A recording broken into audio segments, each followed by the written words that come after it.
저산매라는 산매에서 이제 원문에서는 안상이라는 표현이 나오는데 편안하고 이렇게 자세히 이제 그 산매에서 일어나서 말이야. 당시 이제 부처님의 지혜 제일인 사리불과의 대화를 이제 시작을 합니다. 이 방법문에서는. 그래서 부처님께서 증득하신 법을 미증류법이다. 일찍이 예를 들면 이제 증득한 법 일찍이 있지 아니한 그런 아주 희유한 그 법을 부처님이 성지해서 오직 부처님만이 10여시의 제법실상을 한다라고 해서 이제 그러니까 부처님만이 이 제법실상의 이치를 판단하는 거죠. 그 제법실상의 이치를 10가지 10여시의 이제 모습으로 하나하나 설명을 하게 되는데, 그래서 이제 사리불 지혜제일인 사리불에게조차도 내가 더 이상 내 법을 설하지 않겠다 이렇게 이제 설법을 하지 않으려고 하는 이런 장면이 나와요. 그래서 이것을 이제 이 방평품에서 유명한 삼지삼청이다라는 말이 있습니다. 삼지삼청. 그래서 3번 부처님이 법을 설하지 않으려고 하죠. 그것에 대해서 이제 사리불이 또 3번 청하는 이런 이제 장면이 나오게 됩니다. 또 그때 이제 이 청법 대중 가운데 이제 부처님께서 그런 얘기를 해요.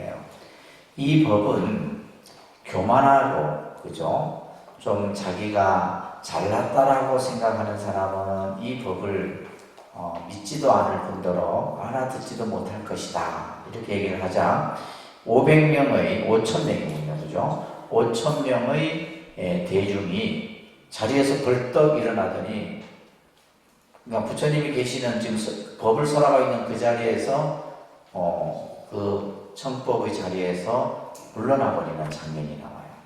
이것도 아주 희한한 장면입니다. 그죠? 그러니까 부처님이 법을 설하면 그 설법을 알아듣든 못 알아듣든 그 자리에 앉아 있는데, 이제 부처님께서 증상만이라고 하는데, 증상만이라고 하는 것은 교만심이 있는 자들. 내가 이제 공부가 이 정도 됐는데 나는 더 이상 배울 것이 없는데 이런 이제 생각을 하는 자들이 5,000명 정도가 자리에서 이제 물러나는. 그러면서 이제 그 사람들이 이 5,000명이 물러나고 나서 부처님이 이제 이 방평품을 설하시게 됩니다. 특히 이 방평품에서는 부처님이 이 세상에 오신 그 인연을 일대사 인연이라는 말로서 표현하고 있어요. 일대사 인연. 부처님이 이 세상에 오신 일, 가장 큰 일이란 말이에요. 그래서 부처님이 이 세상에 오신 이유가 바로 뭐냐? 부처님의 그 지혜를, 지견을 중생들에게 열어서 보여주고 깨닫게 해서 부처님의 지혜로 들어가게 해주는 것을 계시오입사상이라고도 합니다. 계시오입. 그래서 부처님이 이 세상에 오신 이유가 바로 뭐냐? 부처님이 깨달으신 그 지혜를 중생들에게 깨닫도록 하기 위해서 부처님이 이 세상에 오셨다. 그래서 우리가 이제 기본교리 공부할 때는 중생을 구제하기 위해서 부처님이 이 세상에 오셨다 이렇게 표현하기도 해요. 틀린 말은 아닙니다. 그런데 이제 이 법화경에서는 부처님이 이 세상에 오신 것은 바로 일대사인연인데, 바로 중생들에게 부처님의 지견을 깨닫게 해주기 위해서, 그 깨달음에 들어가도록 하기 위해서 오신 것이다. 이런 이제 설법도 이 방평품에서 설해집니다. 또 오불장이라고 해서 여기서는 이제 5 부처의 모습이 나오는데, 제불, 그러니까 제불이라고 하는 것은 모든 부처님이죠, 그죠? 또 과거의 부처님, 현재의 부처님, 미래의 부처님, 서가모니불, 이 모든 오불이 다 삼승이 아닌 승불이라는 일불승만을 말한다는 것이다. 그래서 오직 부처님은 일불승 하나만을 말하는 것이지, 뭐 예를 들면 과거불을 말하고 현재불을 말하고 미래불을 말하는 게 아니다. 오직 일불승 하나만을 설한다. 그러면서 여러 가지 인연과 비유로서 중생들의 근기에 맞춰서 또 근기가 부족한 이는 근기가 부족한 대로, 근기가 수승한 이는 근기가 수승한 대로, 그죠? 전부 방편에 따라서 법을 설하게 된다라는 내용이 바로 이 방편품이에요. 그래서 여기에서는 이제 중생들을 뭐요? 괴로움에서 끄집어내서, 괴로움으로부터 구제해서 부처님의 깨달음의 세계로 들어가게. 그래서 이제 방편품에서는 삼계 화택의 비유가 나옵니다. 삼계 화택의 비유가 아주 유명한 비유예요. 그 비유가 설해지는데, 특히 이제 개송 가운데 보게 되면 법화경 사구계라고 하는 개송이 여기서 등장을 해요. 그러니까 제법 종본래, 상자 전멸상, 방자가 되는 상자 전멸상, 불자 행도이, 예세 득작불. 이게 이제 법화경 사국이에요. 그러니까 먼저 경전마다 그 중요 개송을 사국에라고 하죠. 그죠? 금강경도 사국에가 있고 또 하엄경도 사국에가 있고 다 사국에가 있어요. 자, 모든 법은 본래로부터, 이런 제법 종본래는 모든 법은, 모든 현상은 본래로부터 이 말이에요. 여기서 이제 법이라는, 제법이라는 말이 법자가 현상의 의미로서 여러분들이 이해를 하셔야 됩니다. 그냥 진리다, 이런 진리의 뜻이 아니고 우리가 눈에 보여지는 모든 일체의 모습들, 이것을 이제 제법이다 이렇게 하는 거예요. 그래서 제법은 본래로부터 이 말이에요. 항상 스스로 정멸상이다. 정멸상이라고 하는 것은 생겼다 없어지고 없어졌다 생겨지는 게 아니다 이 말이에요. 본래부터 공한 모습이다 이런 얘기예요. 본래부터 공한 것이다. 그래서 제법은 본래로부터, 그래서 정멸상이라고 하는 것은 공의, 공상을 얘기를 하는 겁니다. 정멸상은. 그래서 모든 것은 항상 스스로 고유한 모습이니 불자가 이것을 행해 마치면, 불자가 이 세상의 이치를 전부 공의 입장에서 바로 본다면 내세 득작불이다. 내세에 바로 부처가 될 것이다. 이제 개송이 이 지금 방편품 중송에서 언급이 되고 있다라고 여러분들이 이제 보시면서 원문을 한번 보도록 하겠습니다. 그래서 방편품에 나오는 내용들이 이런 내용이다라는 것을 여러분들이 아시고 좀 읽어보셨어요? 네. 방편품을 자꾸 경전을 읽으셔야 됩니다. 자, 먼저 부처님의 지혜를 찬탄하다. 그래서 우리가 이제 이 법화경은 찬탄의 이제 장면들이 많이 나와요. 부처님의 공덕을 찬탄하고, 부처님의 지혜를 찬탄하고, 부처님의 불가사의한 그 힘을 찬탄하는 이런 찬탄의 내용들이 많이 나옵니다. 자, 한번 독송하겠습니다. 일성묘범 전하경 제2방편품이니라. 그때 세존이 삼매에서 조용히 일어나시어 사리고에 말씀하시었습니다. 모든 부처님의 지혜는 매우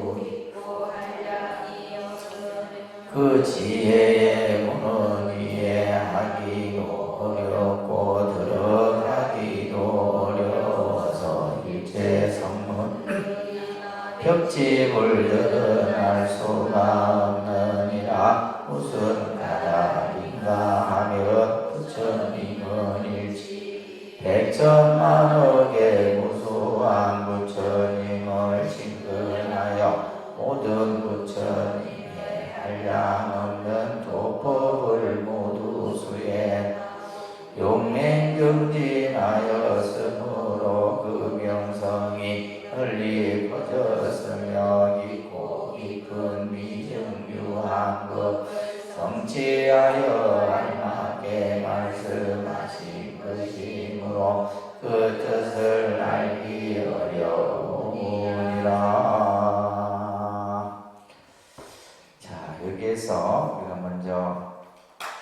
방편이라고 하는 이 용어를 조금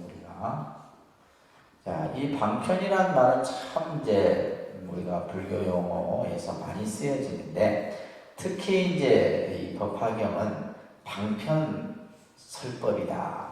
그래서 우리가 이제 흔히 방편교설이다 이런 말을 많이 합니다. 방편교설. 그래서 부처님의 설법은 전부 방편설이다 이런 얘기예요. 방편교설이라는 말은 방편설이다 이런 얘기예요. 그래서 팔만대장경의 그 방대한 경전이 우리가 그렇게 많은 경전들이 설해줄 수 있었던 것은 전부 방편설이기 때문에 그래요. 그리고 이제 이 방편설인데 그 방편을 어떻게 하느냐, 이제 나중에 원문에도 나오지만 선교 방편이라는 말을 하게 돼요. 그러니까 선교 방편, 선교 방편이라는 말이 있는데, 자, 여기서 먼저 우리가 방이라고 하는 것은 정의 뜻이에요. 바르다 이런 뜻입니다. 방이라는 뜻은 바르다라는 뜻이에요. 여기서 이제 표는 어떤 의미냐면 수단, 그죠? 혹은 방법의 의미입니다. 수단과 방법의 의미를 우리가 편이라고 해요. 그래서 이제 이 두 단어를 합하면 뭐요? 바른 수단. 그 바른 수단이 바로 뭐요? 중생을 교화하는 데 있어서 쓰여지는 방편이 바로 이제 우리가 말하는 이 뜻이다 이런 얘기예요. 그래서 우리가 이제 선교 방편이라고 하는 것, 선교라고 하는 것은 이것은 뭐냐 하면 최상의 이런 뜻이에요. 최상의 뭐예요? 방편이라는 말은 바른 수단, 바른 내지 방법. 그러니까 중생을 제도하는 데 있어서 선교라는 것은 참 아주 중생들의 근기에 맞게, 중생들의 눈높이에 맞게 그런 어떤 방편을 쓰는 것을 선교 방편이다. 이렇게 우리가 이제 얘기를 하는 겁니다. 그래서 우리가 어떠한 목적을 이루기 있어서, 목적을 성취하는 데 있어서 그 방법을, 최상의 방법을 써서 중생들을 깨닫게 하는 방편을 우리가 선교 방편이다 얘기를 합니다. 자, 본문 보시면 그때 세존이 삼매에서 조용히 일어나시어, 그죠? 무량의처 삼매 속에서 이제 지금까지는 뭐냐면 부처님이 그 삼매 가운데, 그죠? 광명이 비춰진다 이거예요. 광명이 미간백고상에서 광명이 비춰지는 가운데 온갖 세계가 그 광명 속에서 보여져요. 그 광명의 모습을 보고 도대체 미륵보살이 이 광명이 무슨 의미인가? 이것을 문수보살에게 묻죠, 그죠? 문수보살에게 묻으니까 문수보살이 아마 부처님이 우리들에게 중요한 설법을 하시기 위해서 예전에도 그런 광명을, 법을 설하기 위해서 미리 광명을 이렇게 보이셨다는 말이에요.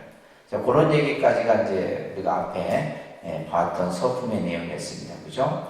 그리고 나서는 이제 이 삼매에서 일어나셔서 사리불에게 말을 합니다.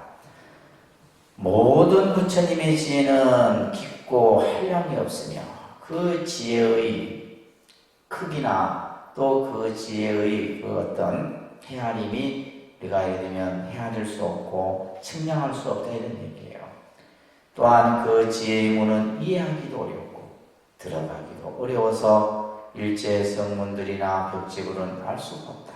부처님의 지혜는 성문과 벽지부는 알 수 없는 것이다 이 말이에요. 다시 말해서 이 말의 의미는 뭐냐면 이 지금 이제 바로 보살을, 우리가 이 법화경은 뭐라 그랬습니까? 보살을 가르치기 위한, 그죠? 설법이라 그랬어요. 그래서 성문과 벽지부는 알 수 없으나 그래서 이 부처님의 지혜를 통해서 바로 보살을 가르치기 위한 그런 어떤 의미가 이 안에 담겨 있는 겁니다. 그래서 부처님의 지혜는 너무 깊고 또한 한량이 없고 이해하기 어렵다. 그래서 일체 우리가 중생들은 그 부처님의 지혜를 측량하기 어렵다는 거예요. 왜 그러느냐? 무슨 까닭인가? 부처님께서는 일찍이 백천만억의 무수한 부처님을 친근 가까이 모셨다 이 말이에요. 늘 부처님이 계신 곳에서 수행을 하고 공덕을 짓고 이렇게 했다는 거예요. 또한 모든 부처님의 한량없는 도법을 모두 수행하고 부처님이 행하시는 모든 그러한 수행들을 전부 닦으셨다는 거예요. 그리고 용맹정진하였으므로 그 명성이 널리 퍼졌으며 깊고 깊은 미증유한 법. 미증유라는 것은 일찍이 있지 아니한 법이다. 일찍이 있지 아니한. 이것은 그냥 우리가 쉽게 말해서 그냥 흔하게 볼 수 있는 그런 어떤 것이 아니다라는 거예요. 그래서 깊고 깊은 미증유한 법을 성취해서 이것을 알맞게 말씀하신 것이므로 그 뜻을 이해하기가 알기가 매우 어렵다. 다시 말해서 뭐요? 부처님의 지혜는 헤아리기 어렵다. 그래서 부처님의 지혜를 지금 찬탄하는 겁니다. 아시겠죠? 그래서 우리가 중생의 입장에서 그래서 이제 그런 여러분들이 이제 불교 공부를 하면서 이걸 이제 먼저 이해를 하셔야 되는데 우리가 깨달음의 경계에서 설명하는 이치는 우리들이 가지고 있는 지식으로는 이해하기가 어렵습니다. 그래서 이제 우리가 부처님의 말씀을 보면 중생의 경계에서 설하는 법문이 있고 또 예를 들면 우리가 이제 법화경처럼 성문의 경계, 영각의 경계, 보살의 경계, 불의 경계 이런 경계가 다 따로 구분되어져 있단 말이에요. 그러니까 이제 우리가 여러분들이 이제 부처님 경전이나 이런 것을 보면서 우리는 뭐냐? 그냥 단순히 쉽다, 어렵다, 이해한다, 내가 무슨 말인지 모르겠구나 이런 이제 단편적으로만 생각하는데 여러분들이 이제 이 부처님의 지혜를 측량한다는 것은 불가능한 거다 이 말이에요. 측량할 수도 없다. 그래서 이제 우리가 예를 들면 불교를 공부하면서 내가 불교를 좀 안다? 이것은 아니죠. 아는 것은 아주 극히 일부분이죠. 설사 안다 해도 아주 극히 일부분만 아는 것이지 그 우리가 부처님의 그 깊고 깊은 지혜는 헤아릴 수 없는 것이에요. 아시겠죠? 자, 그러면서 이번 단락을 한번 같이 독송합니다. 사리우리여 내가 성불한 뒤로 각가지 인연과 각가지 비유로서 여러 가지 교법을 널리 말하며 수없는 방편으로 중생들을 인도하여 온갖 지착 떠나게 하였으니 왜냐 연열에 한편만한 일과 지연만한 일을 모두 부족하였기 때문이니라. 하리구리여 열애의 지연 넓고 크고 심원하여 한량없는 마음과 걸림없는 편재와 힘과 두려움 없음과 선정과 해탈과 삼매의 끝없는 데까지 깊이 들어가 일체 이중유한 법을 성취하였느니라. 사리구리여 내가 성불한 뒤로 그죠? 각가지 인연과 각가지 비유로서 그래서 부처님의 설법을 보면 전부 인연 설법이고 비유에 대한 얘기들이 많아요. 그래서 이제 예를 들면 이 인연을 얘기하고 비유를 얘기하는 것은 중생들이 좀 더 이해하기 쉽도록 하기 위한 거예요. 그래서 이제 우리가 이 법화경 같은 경우는 다른 경전보다도 비유와 인연에 대한 얘기가 많은 것은 어떻게 하면 이것을 중생들이 이해해서 괴로움에서 벗어나서 부처님 세계에 이르게 할 것인지에 대한 어떻게 보면 부처님의 아주 간절한 마음이 이 법화경 속에 담겨 있는 거예요. 그래서 예를 들면 화엄경 같은 경우는 그냥 부처님이 그냥 본인이 깨달은 이치를 그대로 그냥 설해버렸대요. 그러니까 중생들이 무슨 말인지 못 알아듣잖아요. 이해하기도 어려울 뿐더러. 근데 이제 이 법화경은 뭐예요? 여러분들이 알아듣기 쉽도록 이렇게도 얘기하고 저렇게도 얘기하고 이런 비유도 쓰고 저런 비유도 쓰고 이러면서 이제 하나하나 깨우쳐서 어느 하나 나머지 없이 전부 부처님의 세계로 데리고 가려고 하는 그런 모습이 보여지는 거예요. 그래서 여러 가지 교법을 널리 말하며 수없는 방편으로 그죠? 여러 가지 이러한 어떤 깨달음에 이르기 위한 방편으로서 중생들을 인도하여 전부 온갖 집착을 떠나게 하였으니 그래서 중생들을 인도하여 온갖 집착을 떠나게 했다는 말은 뭐예요? 중생들로 하여금 괴로움으로부터 벗어나게 했다. 괴로움에서 벗어나서 부처님의 그 깨달음의 세계에 이르게 했다. 왜냐하면 열애는 왜 이렇게 할 수 있느냐 하면 열애는 방편바람일과 지견바람일, 지견은 지혜입니다. 지혜. 이 방편과 지혜를 다 부족하였기 때문이다. 이것을 부족했기 때문에 중생들을 가지가지 인연과 비유로서 중생들을 하여금 집착으로부터 벗어나서 깨달음에 인도할 수 있었다는 거예요. 그러므로 사리부리여 열애의 지혜는 넓고 크고 심원하여, 부처님의 지혜는 넓고 크고 심원하다. 심원이라는 말은 깊다 이 말이에요. 그 지혜의 깊이가 헤아릴 수 없다 이 말이에요. 자, 그러면서 여기서 이제 복잡한 여러분들이 기본 교리를 좀 공부를 하셨더라도 사실 다 이해하기가 좀 어려운데,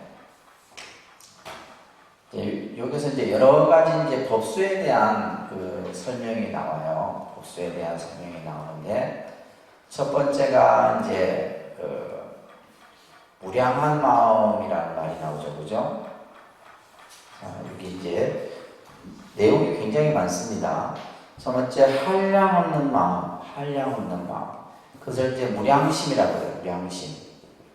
한량 없는 마음을 무량심이라는데, 이 무량심은 바로 뭘 얘기하는 거예요? 사무량심을 얘기하는 겁니다.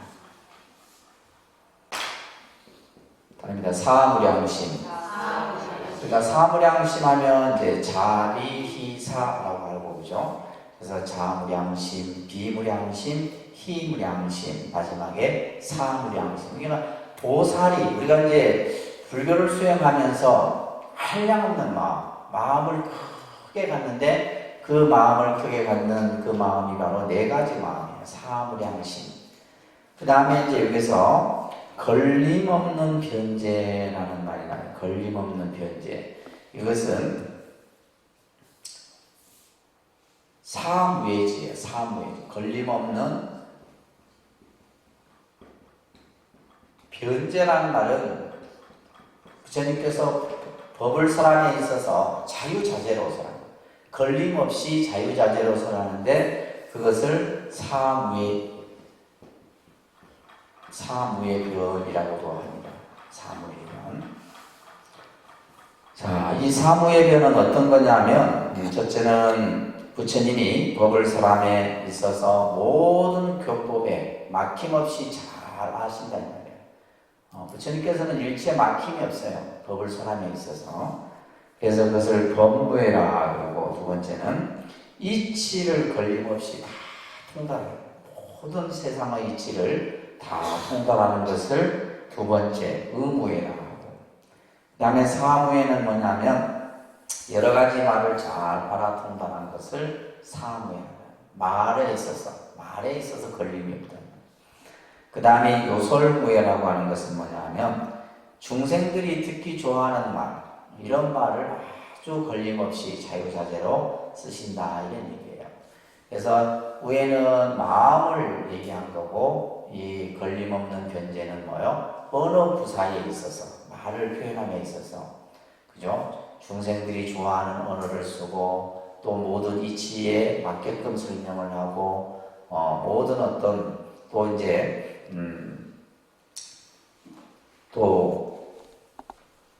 중생들이 잘 알아듣기 쉽도록 그렇게 또 설명을 하기도 하고, 이런 개념이 이제 걸림없는 변제예요. 그 다음에 이제 힘이라는 말이 나오잖아요. 힘. 이 힘은 이제 우리가 부처님이 부족하신 10가지 힘을 심력이라고 합니다. 그 다음에 심력. 이런 것들은 이제 우리가 기초교리에서 사실 다 배우는 것들인데, 10가지 힘이에요. 10가지 힘들이 어떤 것들이 있냐면, 다 하나하나 말씀드리기는 어렵지만은, 첫째는 보면, 옳고 그름을 아는 지혜의 힘이 있어요. 무엇이 옳고 무엇이 그른지 아는 힘을 부처님이 가지고, 그래서 부처님이 가지고 계신 18불공법이라고 하는 개념이 있는데 18가지 부처님만이 가지고 있는 공덕의 힘을 18불공법이라고 해요. 그 18불법법 가운데도 이제 이 신력이 들어 있습니다. 중생들이 근기를 다 알아요. 그 중생들의 근기가 높은지 낮은지를 다 알고, 또한 이제 중생들이 업에 따라서 태어나는 곳을 부처님은 다 알아요. 여러분들이 지은 업에 따라서 다음 생에 어디로 태어날지 이런 것을 부처님이 다 아신다는 말이에요. 또한 여러분들의 전생을 다 알아. 부처님은 전생도 알고, 여러분들이 업에 따라서 어디에 태어났는지도 알고, 여러분들의 근기도 알고, 그죠? 또한 중생들이 가지고 있는 여러 그 번뇌와 습기를 충분히 끊는 그 힘까지도 부처님이 구족하고 계시다. 그래서 이것은 이제 신력이, 여기서 힘이라고 하는 것은 바로 중생들을 두루 살피고 아는 그러한 힘들을 10가지를 갖추고 계시다. 이런 얘기를 이제 이것은 힘이라고 합니다. 그 다음에 이제 두려움 없음이라고 하는 것은, 이것은 사무예라고 해요. 두려움 없는 이 4가지를 사무예, 두려움 없는. 부처님은 4가지 두려움이 없어요. 두려움이 없는 이것을 사무예라고 해요. 사무예. 그래서 이런 것들은 사실 이제 불교가 좀 어렵죠, 그죠? 설명들이 굉장히 이런 법수들에 대한 설명이 많습니다. 4가지 두려움이 없는데, 첫째는 어떤 4가지 두려움이 없냐면, 나는 일체를 다 아는 것이라는 것에 대해서 이제 두려움이 없는 거예요. 나는 일체지를 가진 사람이다. 그렇기 때문에 다른 어떤 두려움이 없다. 나는 모든 것을 다 아는. 그래서 부처님 명호 가운데에도 세간이라는 명호가 있잖아요. 모든 것을 다 아는. 또한 나는 번뇌를 다 끊었다라고 하는 그 번뇌에 대한 두려움이 없어요. 이게 이제 2번째 두려움이고, 또는 이제 뭐냐면 어떤 그 장애를 말하는 데 있어서 두려움이 없어요.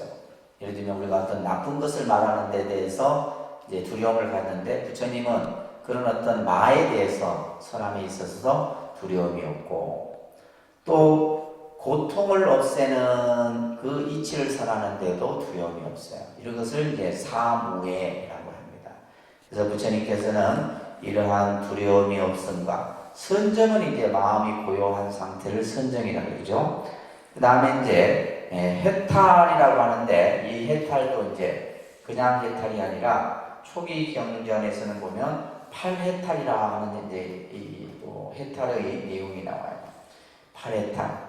8해탈은 뭐냐면 오용락과, 그죠? 탐진치 3독으로부터 벗어나는 그러한 해탈을 얘기하고, 그 다음에 이제 삼매는 삼매도 보면 이제 이 삼삼매라 해서 삼삼매라 해서 또 3가지 삼매를 설명하고 있어요. 첫 번째는 공삼매라는 게 있고, 무상삼매라는 게 있고, 무언삼매라는 개념이 있어요. 그 다음에 이제 무상삼매라고 하는 것은 뭐냐면 상으로부터 모든 집착이 없어진 삼매를 무상삼매. 또 그 다음에 공삼매는 공의 이치를 통해서 얻어지는 삼매. 무언삼매는 내가 어떠한 것을 바라는 것이 없는 그런 삼매. 이런 이제 교리적인 설명들이 있습니다. 근데 여기서 중요한 것은 바로 뭐냐? 열애의 지견이 넓고 크고 심연해서, 그죠? 이런 지금 한량없는 마음, 걸림없는 변제, 그 다음에 10가지 힘과 4가지 두려움 없음과 선정과 해탈과 삼매, 이런 데까지 깊이 들어가서 부처님의 지혜가 그 모든 지금 이 어떤 내용에까지 들어가서 일체의 미중유한 법을 성취했다. 일찍이 있지 않냐 그 법을 부처님께서는 성취하였느니라. 지금 누가 얘기하는 거예요? 부처님께서 사리불에게 얘기하는 거예요. 그래서 부처님의 지혜가 그만큼 위대하다는 거예요. 부처님이 가지고 계신 지혜가. 자, 3번 같이 합니다. 사리불이여 열애는 가지가지로 분별하여 모든 법을 용수하게 수하게 설함으로 날씨가 부러워 대중의 마음을 기쁘게 하는 사리 부리여 요좀 만들어 미증요한 법을 부처님이 모두 성취하였느니라. 그만두어라 사리 부리여 굳이 다시 말할 것이 없느니라. 왜냐하면 부처님이 기호하고 알기 어려운 법은 오직 부처님과 부처님만이 모든 법의 실상 철저히 깨달았기 때문이니라. 이른바 모든 법의 이러한 성품, 이러한 본체, 이러한 힘, 이러한 작용, 이러한 원인, 현호, 이러한 결과, 이러한 보험, 이러한 시작과 끝과 구경 등이니라. 사리부리어 열애는 가지가지로 분별하여 모든 법을 능숙하게 설한다. 그래서 부처님께서는 법을 설하는데 아까 이제 사무의 변에서도 말했듯이 일체 걸림이 없어요. 어떤 법이든지. 그래서 우리가 부처님 그 경전을 보게 되면 예를 들면 그 당시의 경제면 경제, 역사면 역사, 문화면 문화, 의학이면 의학. 그래서 불교가 가지고 있는 그 교법에 보게 되면 모든 것들이 전부 아주 망라되기 때문에 그래서 일체 막힘이 없어요. 또한 그 법을 능숙하게 설하기도 하지만은 말씨 또한 부드러워서 대중의 마음을 기쁘게 한다는 거예요. 그러니까 부처님의 설법만 딱 듣고 있어도 마음이 그냥 기쁘고 마음이 행복하다는 거예요. 그러면서 사리부리여 내가 요점만 들어 말하자면 핵심만 말하자면 말이에요. 한량 없고 그지없는 미증묘한 법을 그죠? 아주 희귀한 법을 부처님이 성취했다. 그 부처님의 지혜로서 이러한 법을 성취했느니라. 이게 핵심이에요. 부처님의 지혜로서 일찍이 있지 아니한 그 법을 성취했다. 그러면서 이제 여기서 이제 그만두어라. 이게 이제 이 말이 나와요. 이게 이제 뭐냐면, 아이고 더 이상 내 이제 말을 안 할란다. 더 이상 이제 내가 이제 그만해야 되겠다. 예. 그러니까 예를 들면 뭐냐면 부처님의 지혜가 이렇게 크고 한량이 없고 그죠? 무량한데 내가 더 이상 이것을 사람들 너희들이 알아듣겠느냐? 아이고 난 그만할란다 이런. 그래서 첫 번째 지금 이제 부처님이 설법을 그치려고 하는 이제 장면이 나오는 거예요. 아셨죠? 여기서 요 그만두어라 라는 말이 이제 그런 의미예요. 그러면서 사리부리여 내가 굳이 다시 말할 것이 없느니라. 더 이상 말할 것이 없다. 부처님의 이 지혜는 더 이상 내가 말로 더 이상 설명할 것이 없다. 그렇게 지금 얘기를 하는 거예요. 왜냐하면 부처님이 성취한 제일이며 희유하고 알기 어려운 법은 오직 부처님과 부처님만이 모든 법의 실상을 철저히 깨달았기 때문이다. 이 법은 부처님만이 알 수 있는 것이기 때문에 내가 굳이 이것을 말한들 더 이상 말할 것이 없다 이런 얘기예요. 그러면서 여기서 이제 모든 법의 실상을 철저히 깨달았다라는 말, 이 구절이 중요한 말입니다. 모든 법의 실상을 그죠? 깨달았다. 다시 말해서 이것은 제법 실상의 이치를 부처님께서 깨달으신 거예요. 그래서 이 법화경에서는 제법 실상의 이치를 이제 중요한 사상으로서 설명하고 있다라고 여러분들이 이해를 하시면 됩니다. 제법 실상이라는 이 단어가 계속 나옵니다. 이 제법 실상이라는 단어가 이 칠판을 중간에 물티슈로 닦는 바람에 이게 안 닦였습니다. 이 제법 실상이라는 말,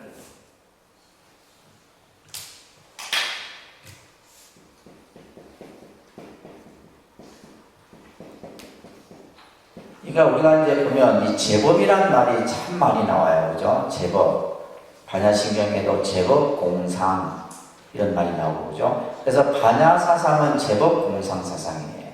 모든 것은 다 공하다라고 보는 것이 반야고 법화경은 제법 실상이다 이렇게 보는 거예요. 실상은 뭐냐면 참 모습입니다. 그죠? 전부 있는 그대로의 모습을 실상이라 해요. 그래서 모든 것은 다 있는 그대로의 모습을 갖추고 있다는 거예요.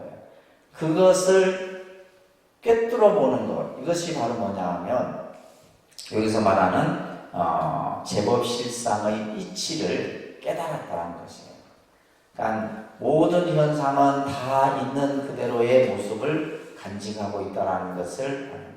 그래서 반야 사상에서는 제법 공상을 얘기했고 법화 사상에서는 뭘 얘기했다? 제법 실상의 이치를 얘기했다라는 거예요. 자, 이것을 이제 어떻게 이제 설명을 하느냐 하면 10가지 여시라는 말을 붙여서 이제 이 제법 실상의 모습을 여시라는 이제 단어를 붙여서 이와 같은 그죠? 이러한 첫 번째 뭐예요? 여시상 이러한 모양. 모든 현상은 전부 그죠? 모양을 가지고 있잖아요. 모든 우리가 존재하는 물질은 전부 모습, 형체를 가지고 있다. 이것은 이제 사물의 모습, 모양을 얘기합니다. 여시상. 그 다음에 두 번째는 뭐요? 이와 같은 성품, 여시성. 그 사물이 가지고 있는 본성이 있다는 말이에요. 이 상은 보여지는 어떤 모습이고 이것은 그 안에 내면에 있는 의미를 성이라고 하는 거예요. 성. 그 다음에 이제 여시체가 있죠, 그죠? 체는 뭐냐면 본체. 그 사물이 가지고 있는 근본 바탕, 그것을 체라고 해요. 근본 바탕, 체, 여시체 이렇게 하고. 또 모든 사물은 뭐예요? 여시력, 그 힘이 있다는 말이에요. 모든 사물에는 그 사물이 내재되어 있는 힘이 있는 거예요. 그것을 여시력, 잠재적 능력을 얘기하는 거예요. 그 다음에 이제 여시작, 그죠? 그 사물이 가지고 있는 작용, 여시작, 작용이라고 해요. 여시작. 이러한 작용과 또 원인, 여시인, 그죠? 원인, 그 다음에 이 원인은 뭐냐면 직접적인 거예요. 직접적인. 인을 이제 우리가 인이라고 하고, 연은 뭐냐면 이거는 보조적인 연을, 그죠? 그래서 여시인, 여시연 이렇게 지금. 또 여시과, 그죠? 그 과거와 그 과거로 나타난 결과, 그것을 이제 과거라고 해요. 여시과, 여시보, 그죠? 그 다음에 마지막에 본말, 여시 본말 구경. 그래서 여시 본말 구경이라고 하는 것은 마치 보는 시작이고 말은 끝이에요. 그러니까 그래서 본말이라고 하는 것은 상에서부터 여시 보까지를 다 포함한, 이것은 구경에는 뭐다? 공이다 이런 얘기를 하는 거예요.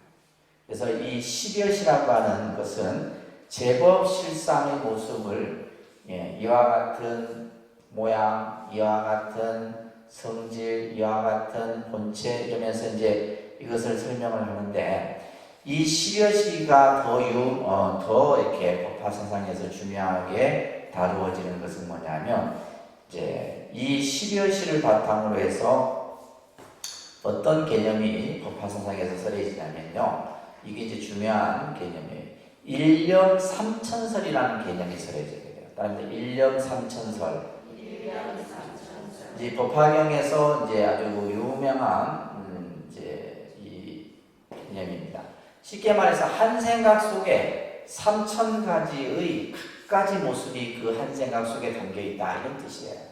한 생각. 우리가 일으키는 그 한 생각 속에 그죠? 3,000가지의 모습들이 내재되어 있다 이런 얘기예요. 자, 이것은 이제 우리가 그냥 이 3,000이라는 숫자가 그냥 나온 게 아닙니다.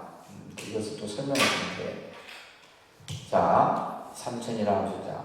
이 우주를 불교에서는 십법계라는 개념으로 설명할 것 같아요. 특히 이제 십법계 개념은 화엄 사상에서 이 우주를 구성하고 있는 전체의 세계를 10가지로 얘기해요. 그래서 그것을 십법계라고 합니다. 그러니까 십법계. 십법계는 첫째가 이제 부처님의 세계, 그죠? 부처님의 세계, 두 번째 보살의 세계, 세 번째, 그죠? 성문, 이제 성문 영각의 세계, 그리고 이제 그 다음에 성문, 네 번째 연각. 여기에다가 이제 뭐가 이제 육도를 합하면 이제 십법계가 되는 거예요. 아셨죠? 이해됩니까? 그러니까 부처님의 세계, 보살의 세계, 성문의 세계, 영각의 세계, 그 다음에 육도 세계. 예, 이게 십법계예요. 근데 여기서 중요한 것은 이 각각의 세계에는 이 부처의 세계에도 그 안에 십법계가 있고, 예를 들면 인간의 세계 안에도 십법계가 있다는 거예요. 다시 말해서 인간의 세계지만은 뭐요? 인간이면서 보살의 마음을 일으키면 그것은 보살 세계인 거예요. 우리가 예를 들면 중생이지만은 내가 부처의 마음을 내면 그것은 부처 세계예요. 무슨 말인지 아시겠어요? 그래서 인간 세계 안에 이 10개의 세계가 그대로 내재되어 있다는 거예요. 그렇게 하게 되면 이제 어떻게 돼요? 이제 그러니까 100이 되는 거죠. 그죠? 10법계 하면 100이 되고, 여기에다가 이제 10여 시가 합하면 몇 개 돼요? 1000이 됩니다. 그죠? 이거는 이제 뭐 수학이 아니고 산수입니다. 산수. 1000이 돼요. 1000인데 이제 이 1000개의 가지가지의 이제 모습들이 펼쳐지는데, 여기에 이제 뭐냐 하면, 이제 우리가 사는 이 세간을 삼종세간으로 보내요. 삼종세간 이 개념도 이제 여러 이제 그 설명이 있는데, 첫 번째는 국토세간이에요. 그러니까 국토세간. 이 국토세간은 환경을 얘기합니다. 우리가 이제 살아가는 환경, 이것을 이제 국토세간이라고 해요. 그 다음에 이제 중생세간이 있어요. 그런데 중생세간. 그러니까 중생세간은 이제 우리가 사는 세계를 중생세간이에요. 그 다음에 이제 세 번째가 오온세관이라고 해요. 다른 오온세관. 이것을 또 다른 경전에서는 지정각세관 이렇게 표현하기도 해요. 그래서 이 삼종세관을 이제 1000이라는 숫자에 딱 합하면 3000이라는 숫자가. 그래서 이건 몰라도 돼요. 이게 중요한 게 아니고, 우리 한 생각 안에, 그죠? 우리의 한 생각을 일으키는 가운데 뭐요? 3000가지 가지가지의 의식들이 그 안에서 나타난다. 이 내용이 1년 3000설이에요. 그러니까 우리가 예를 들면 일상생활 속에서 일으키는 그 한 생각이 그냥 단순한 한 생각이 아니에요. 그 안에는 수많은 생각들이 그 속에 전부 어우러져서 나타나는 거예요.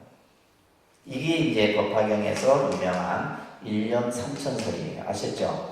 이것을 이제 설명할 때 뭘로? 10여시라는 개념이 십법계 속에서 어우러져서 이 삼종세간과 더불어서 이제 3000가지의 그런 어떤 생각 속에서 일어나는 현상들을 설명하고 있는 아주 중요한 개념입니다. 그래서 법화경에서 지금 10여시의 개념, 이 10여시는 제법 실상의 모습을 10가지의 각가지의 모습으로 설명하는 거고, 이것을 바탕으로 해서 한 생각 속에 우리가 3000가지의 가지가지의 모습들이 나타난다. 이것을 여러분들이 이해하시면 될 것 같아요. 자, 그러면서 다시 개성으로 천탄하는 내용을 보도록 하겠습니다. 5번. 이때에 세종께서 이 뜻을 거둬 계시려고 개성으로 말씀하셨습니다. 세상의 영웅이신 부처님 천신이나 이 세상 여러 사람과 여러 가지 종류의 모든 중생들은 알 사람 아무도 없네. 부처님의 힘이나 두려움이 없음 바 달과 여러 판매드리며 그 밖에 부처님의 모든 법들을 누구도 측량하지 못하느니라. 본래부터 무수한 따라 부족하게 모든 도를 행하였으므로 매우 깊고 미묘한 그 법은 보기 어렵고 하기도 어려우니라.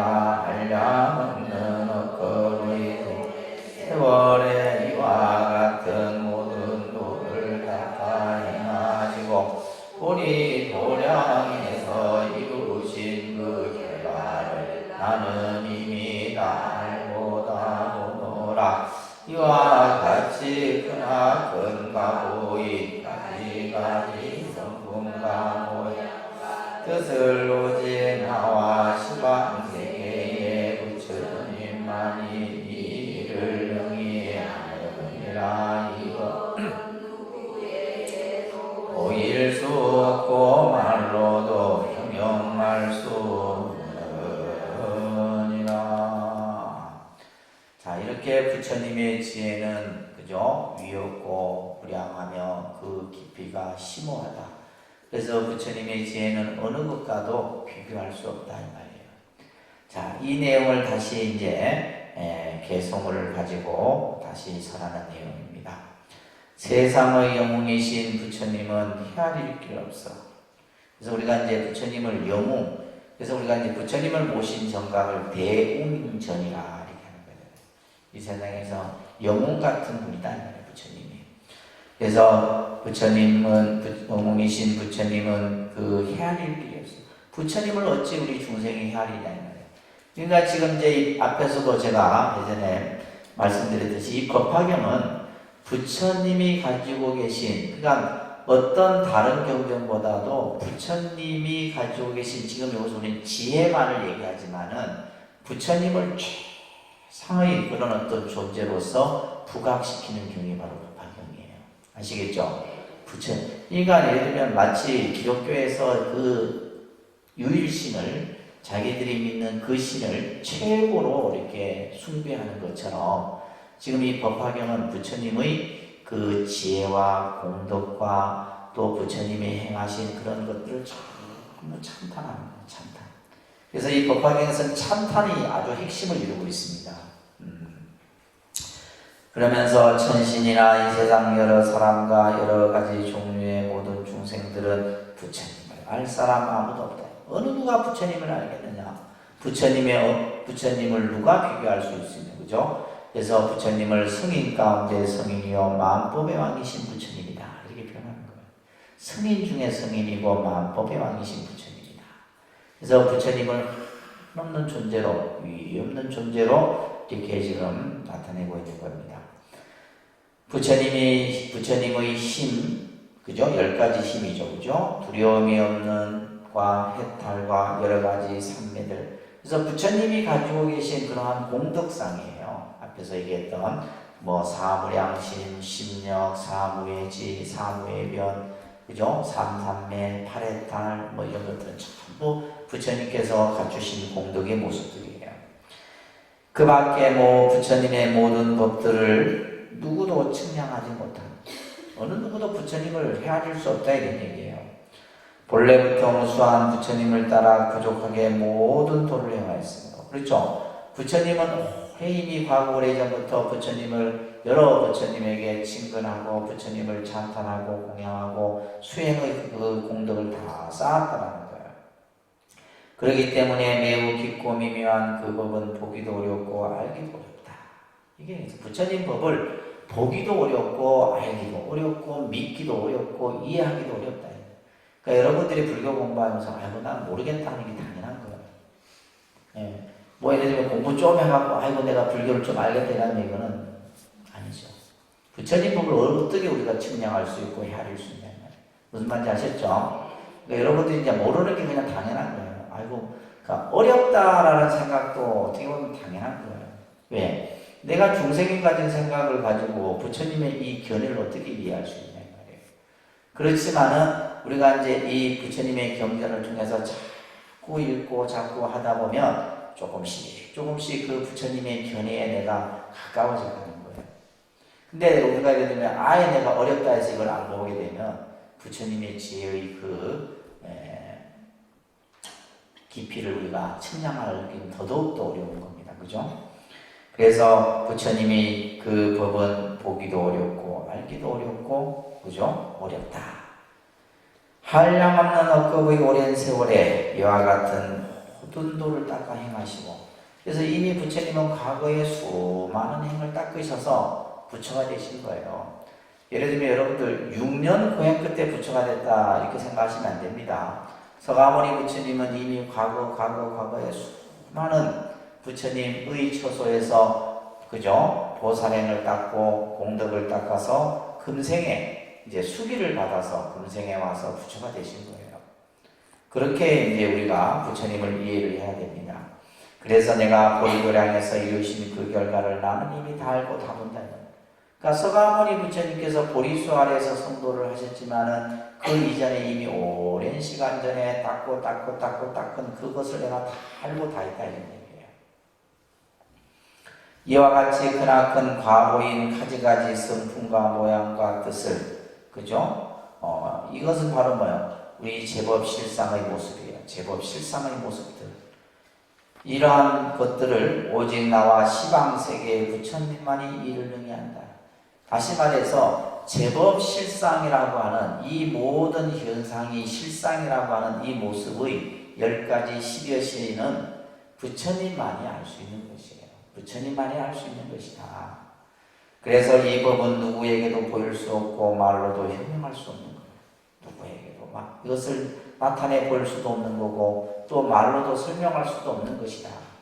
그래서 우리가 이제 부처님 법을 무상심심미묘법이다 라고 하는 거예요. 아시겠죠? 부처님 법은 무상심심미묘법이에요. 천수경에서 우리가 늘 하잖아요. 그래서 불교가 어려운 거지 불교 자체가 어려운 게 아니에요. 부처님이 깨달으신 그 진리, 그 지혜가 우리가 가지고 있는 중생의 이해로는 헤아릴 수 없기 때문에 우리가 봤을 때는 그냥 단순히 어렵다, 쉽다 이런 관점으로 보는데 그게 아니다. 그냥 단순히 다른 종교처럼 믿어라, 믿으면 너는 구원이 될 것이다 이런 게 아니잖아요. 불교는 모든 현상의 모습들을 그대로 부처님께서는 우리들에게 펼쳐 보이시고 그 펼쳐 보이셨던 지혜를 부처님께서는 그죠? 그것을 이미 오랜 시간 전에 그것을 닦아서 다 이루신 분이다 이런 얘기예요. 어떤 말로도 이렇게 부처님이 가지고 계신 그 지혜의 공덕을 표현할 수가 없는 거예요. 말로 다 표현할 수 없다 이런 얘기예요. 자, 그 다음에 또 7번 읽습니다. 그래서 다른 여러 종류의 중생들로는 이해할 수가 없고 믿는 이미 남달리 견고한 보살 아느니라. 그의 열처님의 여러 제자들이 일찍이 많은 부처님께 공양도 여러 가지 번뇌가 모두 다하여 중생의 몸을 채우러 가다 깨어난 이러한 사람들의 힘으로서도 능히 감당할 수가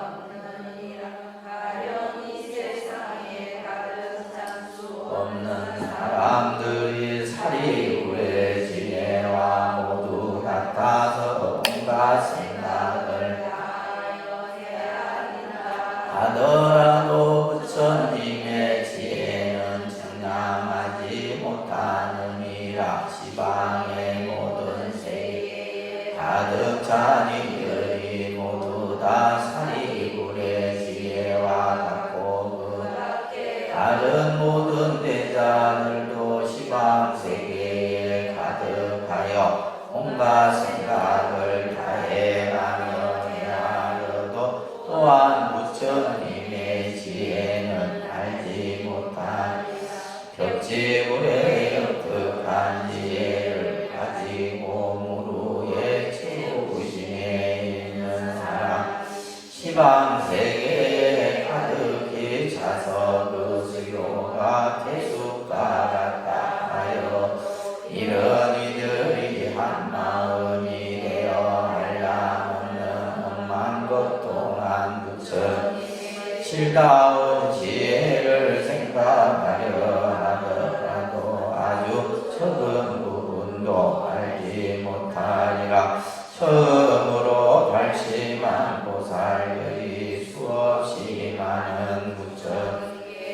상냥하고 모든 법의 이치를 분명히 알며 설법 훌륭하게 잘하는 이가 표와 삼가대와 할 때처럼 그렇게 많은 이들이 지방에 다서 한결같은 마음과 묘한 지혜로 하나강의 모래처럼 많은 것도 생각을 함께 하여 헤아린다 하여도 부처님의 지혜는 알지 못하니 불태전의 지혜에 오른 보살로서 나강의 모래처럼 많은 일을 일심으로 생각하여 함께 찾아도 그래 부처님의 지혜는 알 수 없느니라. 또다시 사리불에게 말하노니 무루에 불가사의한 매우 깊고 신중한 법문 내가 이제 부족하게 얻었으므로 오직 나만이 이 모습 자세히 알고 시간 부처님도 또한 그러하니라. 자, 부처님만이 지혜를 알죠. 부처님의 그 지혜는 부처님만이 알 수 있다. 어느 누구도 부처님의 지혜를 헤아리기 어렵다 이런 얘기예요. 우리가 이제 지혜질 이 사리불 존자는 원래는 이제 산자야의 제자였죠. 부처님. 이제 부처님이 출가를 하고 나서 이 당시 육사외도 중에 한 사람이 이제 산자야라고 하는 아주 그 당시에는 어떻게 보면 굉장히 이제 어떻게 보면 사상가 아주 명성이 있는 사상가였죠. 이 산자야의 제자였던 이가 바로 사리불과 목걸령이었어요. 그래서 사리불은 말 그대로 이제 우리가 이제 반야경 같은 경우 반야경에 이제 주로 등장하는 제자가 사리불이에요. 왜냐하면 그래서 여러분들 반야신경에도 보면 사리자야 나오잖아요. 사리자. 사리불이거든요. 그래서 이 사리불이 지혜가 아주 뛰어난 제자죠. 근데 이제 지금 여기에 부처님의 지혜에 대한 대목이 나와요. 그죠? 그래서 사리불 존자가 지금 어떻게 보면 등장을 하고 있는데, 자, 보시면, 다른 여러 종류의 중생들로는 이해할 수가 없고, 어떤 뭐 다른 여러 중생들, 뭐 우리가 하지만 육도 중생 가운데 어느 중생세계도 이것을 알 수가 없고, 믿는 힘이 남달리 견고한 보살들만 하느니라. 믿는 힘이 견고한 보살. 다시 말해서 믿을 신자 신력자 신력이라는 거예요. 믿는 힘, 믿는 힘이 견고한 보살들만이 이제 알 수 있다 이 말이야. 그 외에 부처님의 제자들이 일찍이 많은 부처님께 공양도 하고 번뇌가 강하여 중생의 몸을 최후로 받아 태어나 이러한 사람들의 힘으로도 능히 감당할 수 없다. 부처님의 지혜를 감당할 수 없다는 얘기예요. 또한 이 세상에 수없는 사람들이 사리불의 지혜와 같아서 온갖 생각을 헤아린다 하더라도 부처님의 지혜는 측량하지 못한다. 그래서 지금 이제 계속해서 똑같은 내용이 반복이 돼요. 부처님의 지혜는 뭐다? 헤아리기 어렵다 이 말이에요. 이게 이제 핵심이에요. 부처님의 지혜는 우리가 헤아릴 수도 없고 측량할 수도 없다 이 말이에요. 시방의 모든 세계에 가득 찬 이들이 모두 다 사리불의 지혜와 같고 또 다른 모든 제자들도 시방 세계에 가득하여 온갖 생각을 다양하게 헤아려도 또한 부처님의 지혜는 알지 못한다. 그러니까 사리불과 같은 지혜를 갖고 있다 할지라도 부처님의 지혜를 헤아릴 수 없다는 얘기예요. 또 벽지불은 이제 좀 더 이제 그죠? 수행을 통해서 깨달음의 완성을 이루죠, 그죠? 이 벽지불이 영특한 지혜를 가지고 무루의 최우신에 있는 사람이 시방세계에 가득 차서 그 수요가 대숫과 같다. 수가 한량이 없는 거죠, 그죠? 이런 이들이 한마음이 되어 수없는 시간 동안 부처님의 실다운 지혜를 생각하려 하더라도 아주 적은 부분도 알지 못하냐. 그러니까 벽지불이 아무리 영리하고 또 이 벽지불이 깨달음을 얻었다 할지라도 그러한 이가 수없이 많다 하더라도 부처님의 지혜는 아주 적은 부분도 알지 못한다는 말이에요. 근데 하물며 우리가 어떻게 부처님의 지혜를 헤아릴 수 있느냐 말이에요. 헤아릴 수 없다는 얘기입니다. 아시겠죠? 부처님의 지혜는 측량할 수 없다. 처음으로 발심한 보살들이 수없이 많은 부처님께 공양하고 모든 법의 이치를 알며 설법도 훌륭하게 잘하는 이가 비와 삼가 대화할 때처럼 그렇게 많은 이들이 시방 여러 세계에 가득 차서 한결같은 마음과 묘한 지혜를 항아강의 모래처럼 오랜 시간 동안 생각을 함께하여 헤아린다 하더라도 부처님의 지혜는 알립니다. 그러니까 이 지금 이게 그 부처님의 지혜를 어느 누구도 부처님의 지혜를 견줄 수도 없을 뿐더러 부처님의 지혜를 예를 들면 성문이 됐든 벽지물이 됐든 그죠? 알 수가 없다 이 말이에요. 헤아릴 수가 없다는 거예요. 그러면서 불태전의 지혜에 오른 보살로서 항아강의 모래처럼 많은 이들이 일심으로 생각하여 함께 찾아도 그래도 부처님의 지혜는 알 수 없다 이 말이에요. 그래서 불태전의 지혜에 오른 보살은 십지보살 정도 더 이상 이제 어떤 물러나는 마음을 가지지 않는 그러한 보살들이라 할지라도 부처님의 지혜는 알 수가 없다. 그러면서 다시 사리불에게 말합니다. 무루의 불가사의한 매우 깊고 미묘한 법문을 내가 이제 부족하게 얻었으므로 누가 얻었다라는 거예요? 부처님이 미묘한 그 법문을 부족하였으므로 이것은 오직 나만이 이 모습을 자세히 알고 시방의 부처님 또한 그러하다. 나를 비롯해서 시방에 계신 여러 부처님들이 또한 이 미묘한 법문을 부족하고 있다. 이렇게 얘기를 하고 있는 겁니다. 그러면서 이제 이 지금 삼성법에 대한 이제 요 구절이 중요한 구절이에요. 9번 단락이 같이 한번 읽습니다. 사리부리여 그대는 마땅히 알라 부처님의 말씀은 다르지 않나니 부처님이 말씀하신 법문에 큰 믿음과 힘을 내어라. 세조는 오랫동안 설법한 뒤에 진실한 참된 법문을 말한 성문법을 구하는 여러 대중과 역학을 구하는 이들에게 분명히 말하노라. 그동안 괴로움에 속박을 벗고 가르친 것은 부처님은 편리한 방법을 쓰는 능력으로 삼성의 법을 가르친 것이니 중생들이 가는 데마다 집착함으로 그들을 이끌어서 나오게 한 것이니라. 사리부리여 마땅히 알아라. 부처님의 말씀은 다르지 않는다. 부처님이 말씀은 다르지 않다는 말은 부처님은 항상 그죠? 이 말했다 저 말했다 이렇게 말씀하니까 그 말의 이치가 처음과 끝이 똑같다 이 말이에요. 똑같은 거예요. 그렇기 때문에 부처님의 말씀하신 그 가르침 법문에 큰 믿음과 힘을, 여기서 힘은 뭐예요? 발심이에요. 발심. 그 믿음과 발심을 일으켜라. 부처님의 말씀에 믿음과 발심을 일으켜라. 이게 참 중요한 말입니다.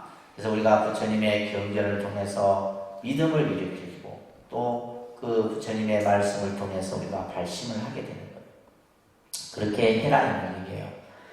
세조는 오랫동안 설법한 뒤에 진실된 참된 법문을 말합니다. 오랫동안 부처님께서는 항상 중생들에게 진실된 법문만을 말한다. 그래서 금강경에 보면 오자라고 하는 개념이 있어요. 부처님은 항상 중생들에게 한결같은 말을 하고, 그죠? 또 한 입으로 두 말을 하지 않고, 또한 중생들을 속이지 아니하며 이런 데 표현들이 금강경에 나와요. 그래서 부처님 말씀은 진실된 말씀이다 이 말이에요. 그러니까 여러분들이 그 부처님의 말씀을 다 믿고 해야 되는데 우리는 그냥 의심을 자꾸 일으켜서 그 믿음을 일으켜라 이 말이에요. 그래서 성문법을 구하는 여러 대중과 영각을 구하는 이들에게 내가 분명히 말한다. 그죠? 성문을 구하는 이들과 영각을 구하는 이들에게 분명히 말한다. 그동안 괴로움의 속박을 벗고 열반을 얻도록 가르친 것. 우리가 이제 바로 불교의 어떻게 보면 목적이죠. 우리가 불교라는 종교가 궁극적인 목적을 우리가 하나의 단어로 얘기한다면 이고등락이라 합니다. 이고등락. 그러니까 괴로움으로부터, 그죠? 괴로움의 속박으로부터 벗어나서 열반을 얻도록 가르친 것. 이것은 이제 이고등락이라는 거예요. 이고등락. 그래서 불교가 어떤 종교냐라고 했을 때 이고등락의 가르침의 종교다라고 해도 그 목적이 바로 이고등락이에요. 또 부처님이 우리 중생들에게 설하신 그 가르침의 어떻게 보면 근본 뜻도 이고등락에 있는 겁니다. 지금 여기서 그의 개념을 설명하는 겁니다. 이자는 여일이자죠, 그죠? 이고 괴로움의 속박으로부터 벗어나서, 그죠? 낙에, 여기서 낙이라고 하는 것은 해탈 열반을 말하는 거예요. 해탈 열반을 얻고자 하는 것이 바로 불교 부처님의 가르침의 근본 뜻입니다. 그래서 내가 성법을 구하는 또 이들과 영각을 구하는 이들에게 지금까지 쭉 말이에요. 괴로움의 속박을 벗고 열반을 얻도록 가르쳤다 이 말이에요. 그러면서 부처님은 편의한 방법을 쓰는 능력, 이것을 방편력이라고 해요. 원문에서는 불이방편력으로 이렇게 이제 원문에서는 나와요. 방편력이라는 거. 그런데 방편력. 그러니까 방편에다가 힘력자를 써서 바로 그 능력을 말해요. 방편. 중생들을 잘 이끄는 힘, 이것을 방편력이라고 해요. 그래서 부처님은 편의한 방법을 쓰는 능력으로, 여기서 편의한 방법을 우리 아까 선교 방편이다라고도 해도 같은 의미입니다. 선교 방편. 그러한 방편의 쓰는 그 방법을 쓰는 능력으로 뭘 가르쳤다는 거예요? 삼성, 교법을 가르쳤다. 성문영각, 보살의 삼성을 가르쳤다. 그런데 중생들이 가는 데마다 집착을 해요. 성문도, 영각도, 그죠? 보살도 아직 집착이 다 끊어지지. 예를 들면 완전한 불도를 완성한 게 아니기 때문에 중생들이 가는 데마다 집착을 한다. 그래서 우리가 이제 실제 어떻게 보면 불교에서 말하는 어떤 그 명제는 굉장히 간단 명료한 거예요. 결국 이 괴로움의 속박으로부터 벗어나는데 그 괴로움의 속박을 만드는 원인이 바로 뭐예요? 집착입니다. 뭐라고요? 이 괴로움을 만드는 원인이, 우리가 괴로움이 발생되는 원인이 바로 이 집착이에요. 집착. 그래서 우리가 이제 이 집착으로부터 벗어나는 것, 그것을 우리는 해탈이다 얘기를 하는데, 여기서 말하는 것처럼 중생들은 늘, 그죠? 예를 들면, 인간대로, 축생은 축생대로 다 가는 데마다 집착을 해. 그래서 그들을 이끌어서 나오게 했다. 그래서 인지령 득출이다 말이 있는데, 그들을 이끌어서 나오게 했다는 말은 뭐냐면, 이 괴로움으로부터, 그 집착으로 인해 생긴 이 괴로움으로부터 벗어나도록 했다 이 말이에요. 그래서 다시 말해서 일승의, 그죠? 구경의 해탈에 이르도록 했다라고 하는 요 지금 마지막 네 줄의 개념이 바로 중요한데, 이것을 뭐라 하냐면 계삼현일 사상이라고 그래요. 그런데 계삼현일, 계자는 10개자예요. 그래서 삼승을 열어서 이제 이 삼승이 바로 뭐예요? 방편이죠. 중생의 근기에 따라서 성문은 성문대로, 영각은 영각대로, 보살은 보살대로 이렇게 이제 처음에 이렇게 설했다는 말이에요. 삼승을 통해서 일승을 나타냈다는 거예요. 그러니까 계삼현일. 이것은 이제 바로 이런 뭐예요? 일승. 그래서 삼승의 방편을 열어서 일승의 이치를 드러냈다. 이것은 다시 말해서 삼승의 그 가르침을 통해서 중생들로 하여금, 그죠? 이 괴로움으로부터 벗어나서 일승의 해탈의 그 길을 열어 보이셨다라고 하는 계삼현일 사상인데, 여러분들 법화경에 어디를 보시냐면요. 54페이지 한번 보세요. 법화경의 기본 2에 이 책 54쪽에 보시면 자, 계산 현일 사상이에요. 법화경 사상 중에. 자, 오늘 많이 배웠습니다. 그죠? 오늘 우리가 앞에서 삼지, 삼청, 12여시 뭐 이런 내용들 지금 이제 또 1년 삼천설 또 계산현일 지금 이 방편품에서 다 나오는 내용들이에요. 자, 계산현일의 뜻은 삼승을 열어 일승을 나타낸다는 뜻이다. 자, 불타의 지혜는 그 구절 같이 읽습니다. 시작. 불타의 지혜는 일승을 밝히는 것으로 종전의 성문성, 영각성, 도살성의 삼승을 구별하는 것은 일승으로 인도하기 위한 방편에 지나지 않는다. 일승이야말로 불타가 목적하는 진리이다.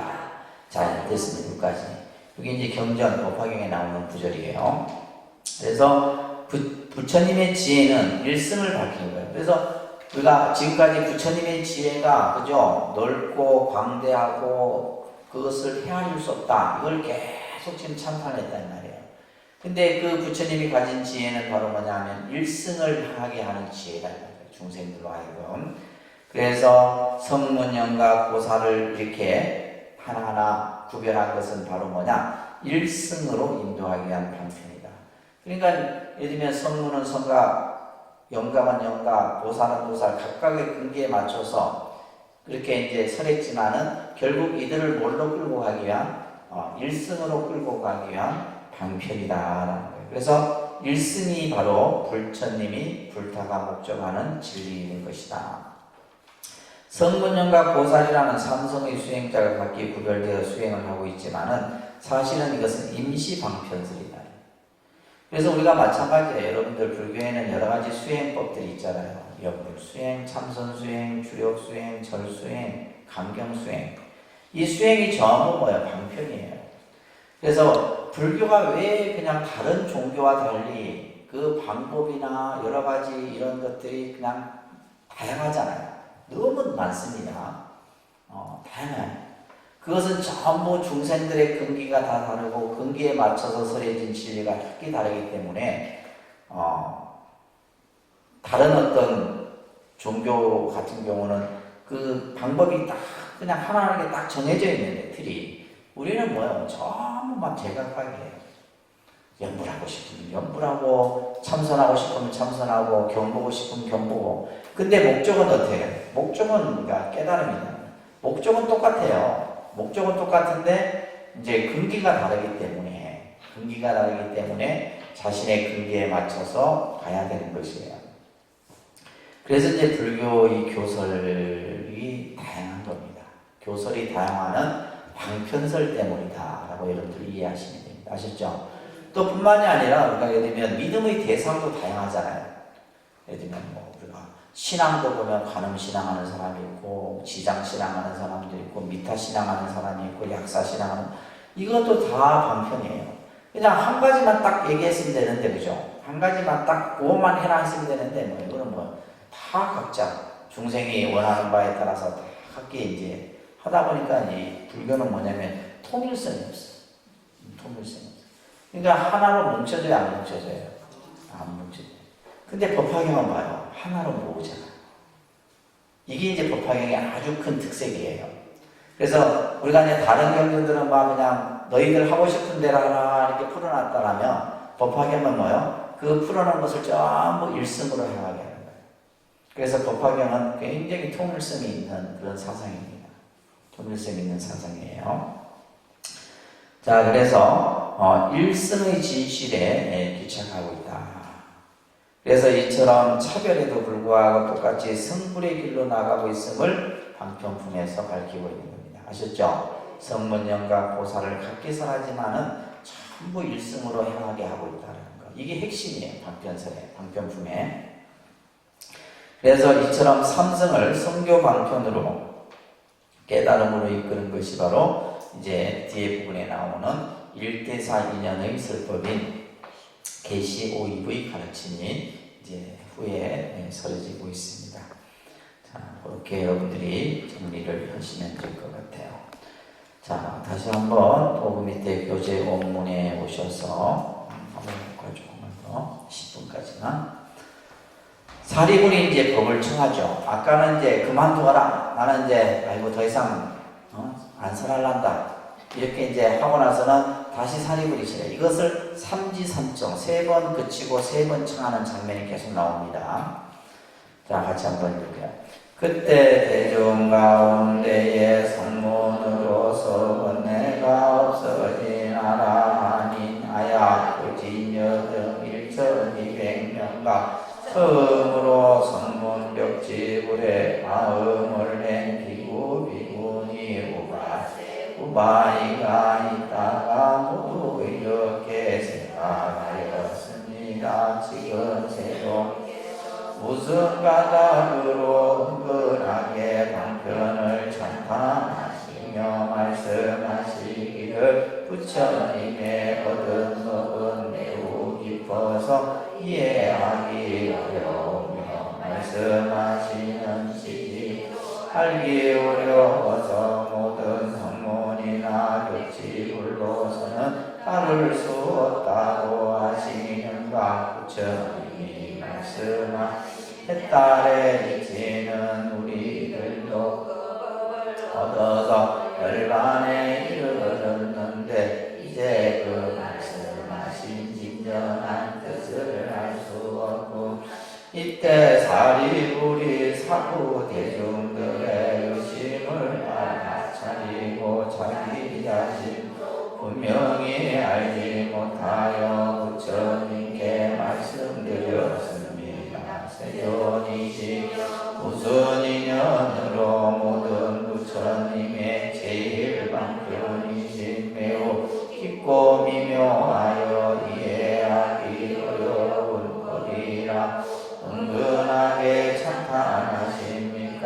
제가 지금까지 한 번도 부처님께서 이렇게 말씀하시는 것을 듣지 못하였으며 지금 사부 대중들이 모두 궁금해하고 있으니 바라오건대 세종께서 이 일에 대해 말씀하여 주십시오.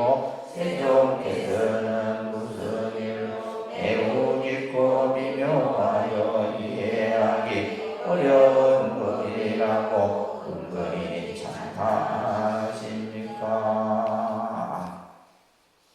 자, 사리불이 법을 정하는 대목입니다.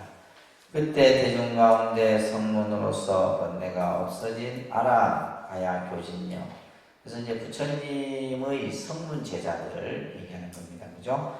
1200명, 1250명이죠. 그래서 우리가 금강경에도 나오는 1250인 숫자예요. 그래서 오비구를 비롯해서 아야 교진녀가 이제 오비구 중에 한 분이죠. 아야 교진녀를 비롯해서 야사, 그 다음에 가섭 삼형제의 1000명, 그 다음에 사리불 목벌련의 제자 200명에서 1200명 정도. 그래서 이제 여기서 성문 제자 1200명과 또 처음으로 성문 벽지불에 마음을 낸 비구, 비구니, 우바세, 우바이들이 다 이런 생각을 하고 있었다는 거예요. 지금 세종께서 무슨 까닭으로 은근하게 방편을 찬탄하시며 방편에 대해서 찬탄을 하고 있고 또 부처님이 얻은 법은 매우 깊어 이해하기 어려우며 말씀하시는 지지도 알기 어려워 성문이나 벽지불로서는 따를 수 없다고 하시는가. 그죠? 그 앞에서도 이제 성문과 벽지불이 가지고 있는 지혜로는 이것을 헤아리기 어렵다 이렇게 말씀하시는. 왜 그러시는가요? 또한 부처님께서 말씀하신 해탈의 이치는 우리들도 그 법을 얻어서 열반에 이르렀는데, 근데 실제 이제 이 지금 벽지불이나 성문 제자들이 여기서 말하는 해탈의 이치를 우리가 이제 얻어서 열반에 이르렀는데, 그러니까 본인들도 이제 어느 정도 내가 깨달음을 그죠? 얻어서 어느 경지까지 이르렀는데 왜 그 말씀을 하시는지 우리가 알 수가 없다 이 말이에요. 우리가 이제 지금 성문과 또 벽지불의 어떤 지혜에 어느 정도 올랐는데 왜 우리들로는 그것을 이해하지 못하는가에 대해서 그 말씀을 하시는 뜻을 알 수가 없다. 이런 생각을 하고 있는 거예요. 이때 사리불이 이제 대중들의 그런 생각을 알아차리고 자기 자신도 그것을 분명히 알지 못해서 다시 부처님께 말씀을 드립니다. 세존이시여 무슨 인연으로 어떤 인연으로 모든 부처님의 제일 방편이신 매우 깊고 미묘하며 이해하기 어려운 법이다. 이것을 은근히 찬탄하십니까? 부처님의 지혜가, 그죠? 부처님의 지혜가 깊고 또 미묘하고 이해하기 어려운 법이라고 그것을 찬탄하시는 겁니까? 근데 내가 이제 이런 말씀을 한 번도 예전에 들어본 적이 없었다 이 말이에요. 또 지금도 사부대중들이 다 궁금해하고 있으니 세존께서 말씀해달라. 그러면서 세존께서는 무슨 일로, 그죠? 이 매우 깊고 미묘하여 이해하기 어려운 법, 이것이라고 이 법을 은근히, 그죠? 찬탄하시는 겁니까? 이렇게 이제 사리불이 이제 물음을 청하는 장면까지 오늘 여기까지 보도록 할게요. 이어서 51쪽부터는 다음 주에 보도록 하겠습니다.